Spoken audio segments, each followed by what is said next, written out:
table topics master, Toastmaster.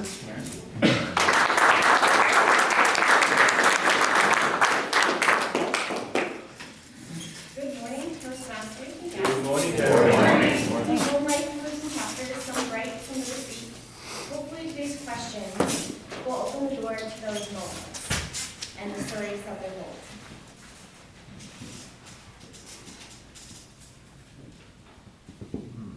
What's a city you would love to live in and why? Toastmaster Jay Shaw. JJ. Good morning, my fellow Toastmasters. Good morning. The city I grew up in is called Englewood, New Jersey, and it sits right north of New York City. And I live here with my mother, my father, my 3 sisters. My mother and father have died, and my 3 sisters remain. And I love them more than anything. What I would love, the city I'd love to live in, other than where I am right now, with my Winter Park Toastmasters family, for whom I'm agog to come every Friday. I would love to live in Englewood, New Jersey, on the East Hill, with my mother and my sisters and my father. Thank you for that beautiful question.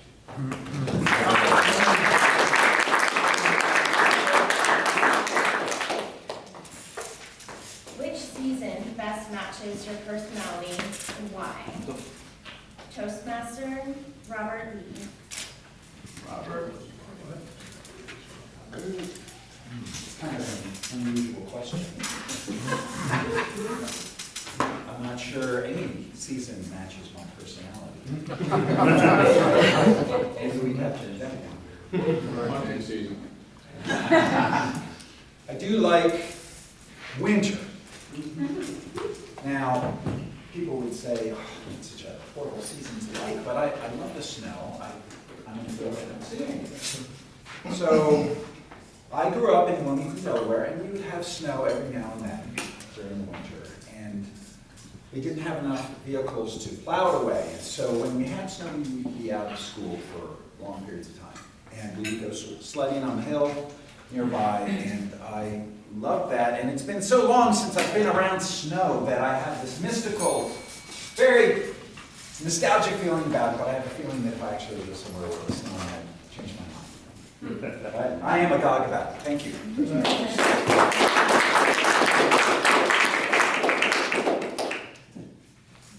Share a memory tied to a specific year.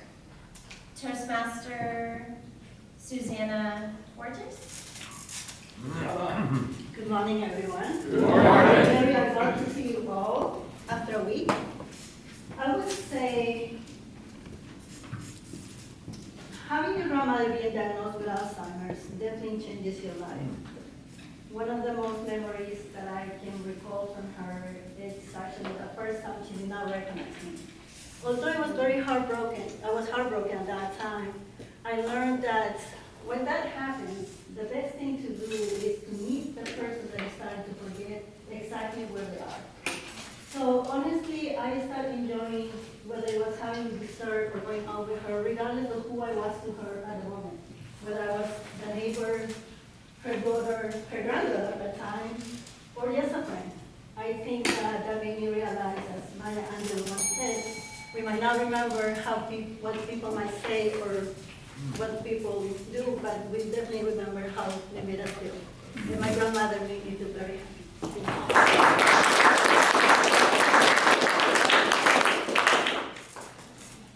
Share a story that happened in the summertime. Toastmaster Tim Linger. Share a story that happened in the summertime. I've lived in Florida for 29 years. It's always summertime in Florida. So let me just pick a story. Takes me 4.5 minutes to get here. Story number 1. Story number 2 is I've been helping my friend remodel his house. I've missed probably 4 meetings in a row. Did anybody all miss me? Well, you should linger around more. I could do that. All right, it's Pick on Tim Day, which is okay, because it happens every summer. Even George wouldn't. My stories is in summer stories would be that I love to travel in the summertime. To get the heck out of hot Florida, because it is summertime here all the way around, all year round. Have I ever said that yet? It's summertime here, year round. Of course, the best part of summer is the winter time. Right? And the fall in Florida is the best summer ever. Toastmasters.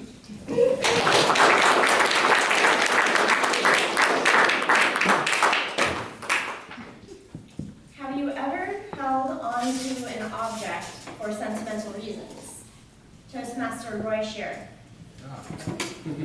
Get up, run to the front. You called me? Could you give that a few more decibels, please? Have you ever held onto an object for sentimental reasons?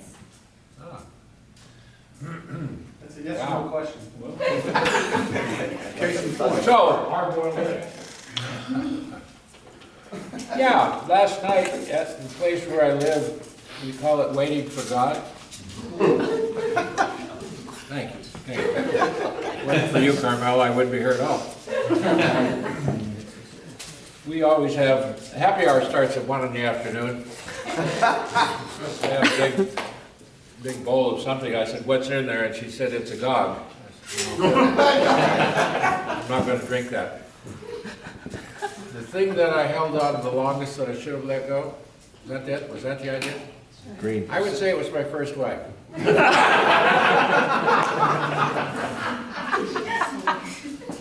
I'll let go.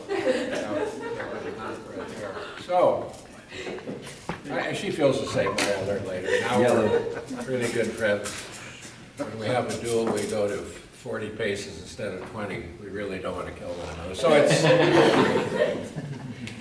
as a matter of fact, I was crying the other day and said, what are you crying about? Red. Oh.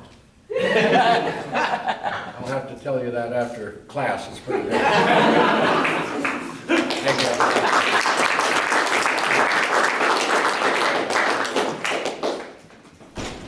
If you could freeze a moment in time, what would it be?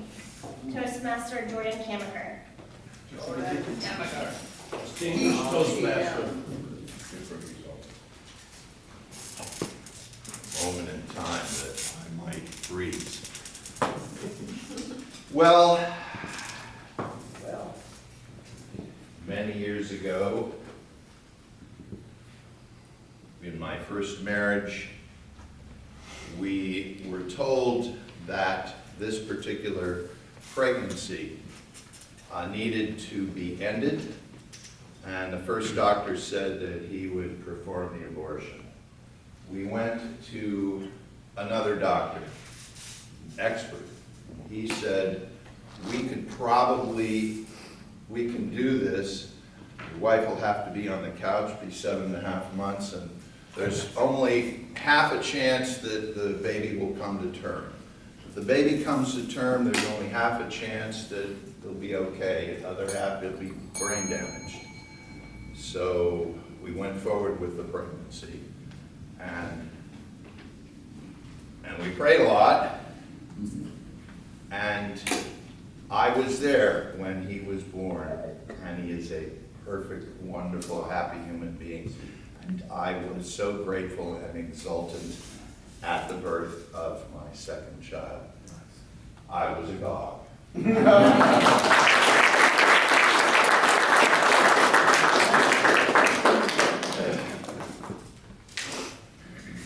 Share a plot twist from your life that surprised even you. Toastmaster Gary Adams. Gary? Enjoying these table topics. Jeez, how many different plot twists could it have been when I was hit by the semi-truck, when I was on a motorcycle? That was a decent plot twist. It might have been the time that I took a motorcycle, there's a thing I should probably not do motorcycles, and hit a post, broke all kinds of things. But ultimately, it was when my daughter was born. I thought I was doing okay in life, thought I was growing, being successful, and so on. And coming from the not so great background that I had as a kid, I was very nervous about being a dad because I wanted to actually be a good one. And it ended up, I don't know if I did a good jump or not, tried my best. This beautiful, wonderful daughter that does great as a vet tech. And so I would say that would probably be the moment that I cherish the most. And of course, I was very adult about the whole thing with this very weird word. Thank you.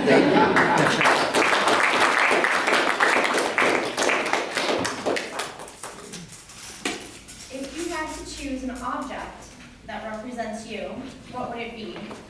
Toastmaster Sean Tucker. Thank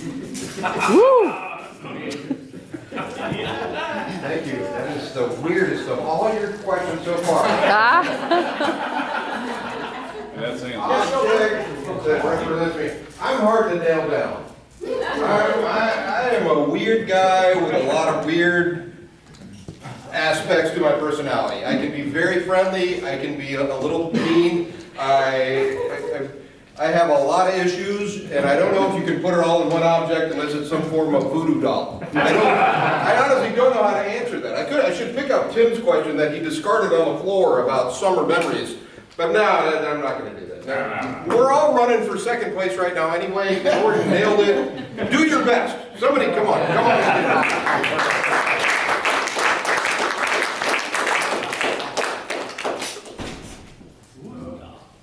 What's the most meaningful letter or message you received? Toastmaster Kelly Betty. Oh. Yeah, Lee.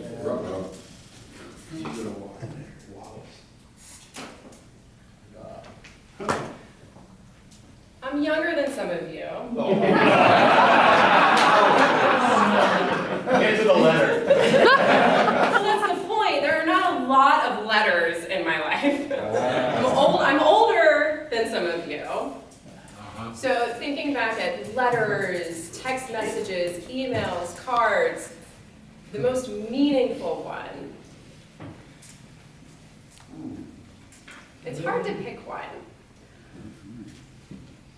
But there is a moment that, when I heard a gog, came to mind from a summer memory, which was from this summer, which was from last week, when I wasn't here with you all. I was on summer vacation with my family, with my husband and my 3-year-old daughter, Layla, who I like to call Layla Bug, or Ladybug.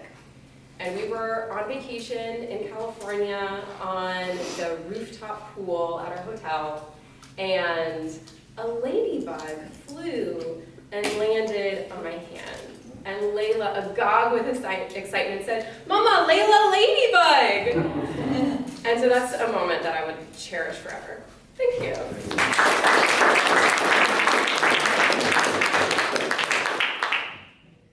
Tell us about a friendship that changed your life. Toastmaster Lauren Mendelson. Lauren. Good morning, everyone. Good morning. So a friendship that changed my life is the relationship I have with my parents. When I wake up in the morning, I have a text from both my mom and my dad, because they go to sleep later than me, that says, "Night, love you." When I was driving here this morning, well, I wasn't driving. My dad drove me, because at the moment I can't drive. And he was ranting about how he loves me so much and it's amazing, and because in 2014 he was diagnosed with cancer, and he had to say bye to us on video cameras. I've never seen them yet, but he repeatedly tells me how much he loves me. So I think every friendship should be embodied with love and compassion. Thank you.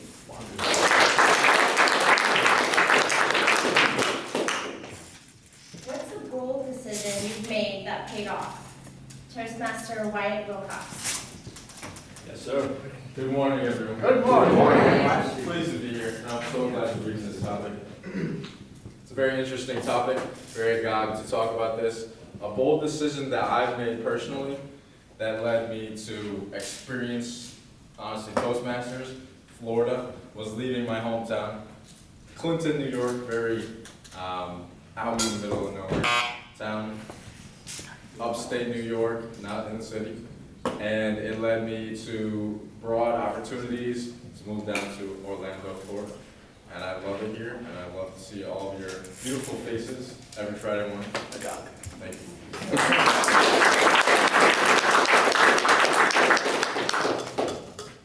If you could step into a different chapter alive for a day, which would you choose? Toastmaster Amy White. Me. Chapter and verse. Well, I really love the chapter I'm in now. So, I'm just loving this chapter, but if I did have to step back in time, like Lauren, I loved my mom so much. And it would be a chapter when she was alive and a dog. She loved life. She made everyone feel like they were her best friend, and she loved and nurtured and just took care of everyone, and I miss her terribly, so it would definitely be a time with her.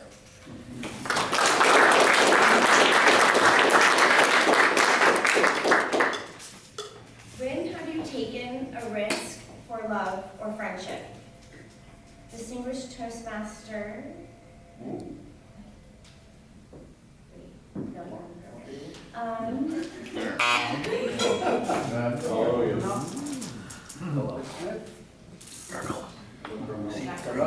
Carmelo.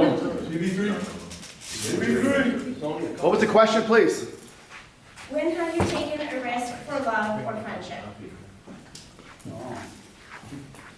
There was another question previously. Good morning, fellas. Good morning. There was a previous question about friendship, which reminded me of a story of something my best friend at the time did to me and my wife. And it was egregious. It was not something that would make you a god. And I forgave him right away. And he never returned my phone call. So I guess that he was so devastated by his own actions that he couldn't forgive himself. And I still forgot the question, however. Don't let that stuff. Friendship, family, about forgiveness. Can you forgive? Can you forgive someone who's hurt you, who's stolen from you? Can you forgive yourself for the mistakes you've made? One season I'd love to go back to was when my daughters were babies. Because I was an inexperienced father, made a lot of stupid mistakes, but I would give my left arm to go back to that time. And I played drums. When have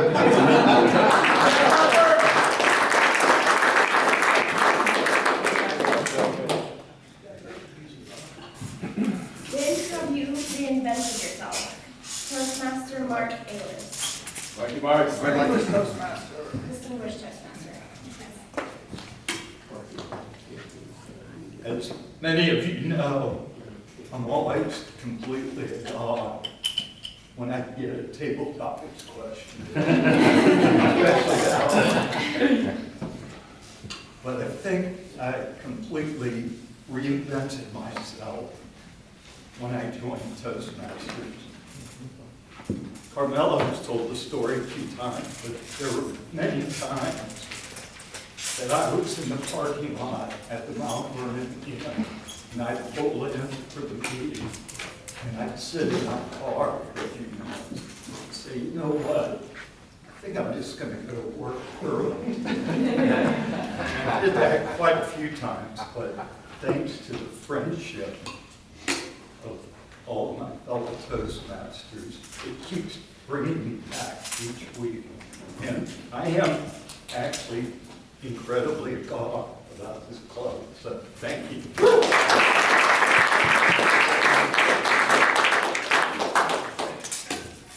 Share a time when you had to start over. Toastmaster Jack Rubinoff. Distinguished Distinguished Toastmaster. It's all good. Toastmasters and guests, starting over. This has been a wonderful session of Table Topics for me, because I've reflected a lot about my parents, both who died in 2018, and 9 weeks and a day apart from each other. And I remember I came in that next Friday, and Blake said, welcome to the group you never want to be a member of.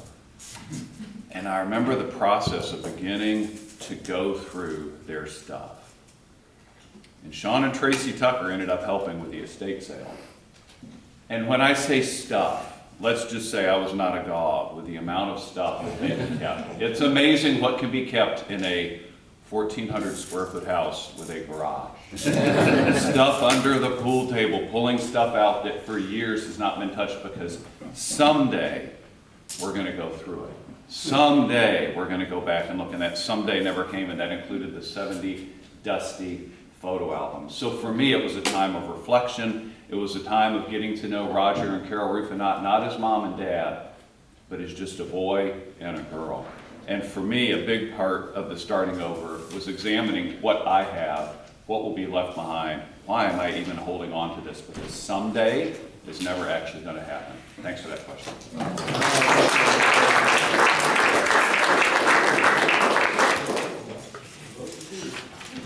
Timer, did all people topics qualify? All qualified. Vote for two. We'll take a 2-minute break.